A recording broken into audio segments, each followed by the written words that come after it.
আলাইকুম। আশা করি সকলেই ভালো আছেন। আমি এখন একটা রেসিপি করব। এই যে আমাদের দেশে এটা বলে জাম সুন্দরী আলু, সেই আলু দিয়া হাঁসের গোস্ত দিয়ে রান্না করব। কড়াইটা বসিয়ে দিলাম, চুলার আঁচটা একটু বাড়িয়ে দিলাম। কড়াইটা গরম হলে তেল দিয়ে দেব।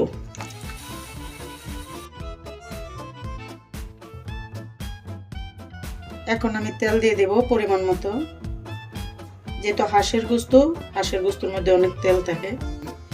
দিয়ে দেবো এলাচ, দারচিনি, পেঁয়াজ কুচি দিয়ে দিলাম পরিমাণ মতো, এই জন্য একটু পেঁয়াজ বেশি দিয়ে দিলাম।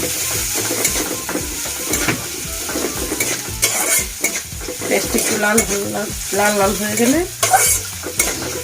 আদা রসুন দিয়ে দেবো। এখন আমি আদা রসুন পরিমতন দিয়ে দেবো, কিন্তু হাঁসের গোস্ততে একটু মশলা বেশি দিতে হয়। দিয়ে দিলাম আদা রসুন বাটা।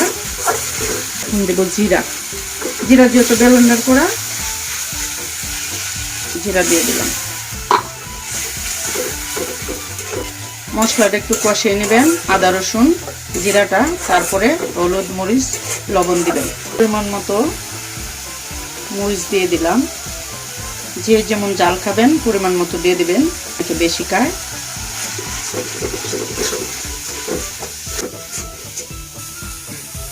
পানি দিয়ে দিলাম, মশলাটা কষাতে হবে।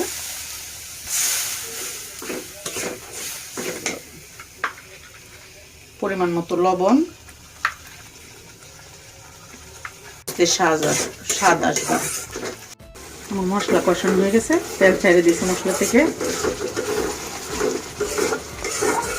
মশলা যখন দেখবেন যে তেল ছেড়ে দিছে, তখনই মশলাটা ভালো করে কষানো হয়ে গেছে। এখন আমি গোস্তটা দিয়ে দেব।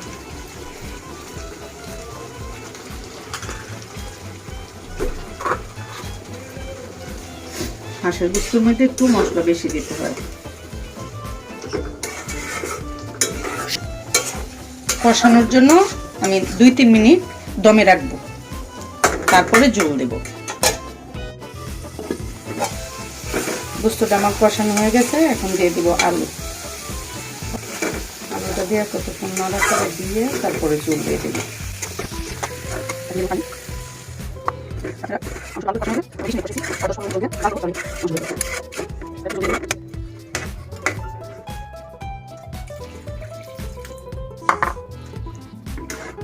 এখন এই যে দেখে দেবো,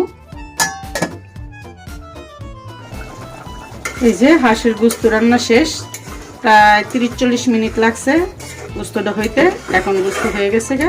ঠিক আছে, আপনারা সবাই নতুন চ্যানেল তো, সবাই সাবস্ক্রাইব করবেন। ঠিক আছে, তারপরে থেকে আরো ভালো ভালো ভিডিও দিব।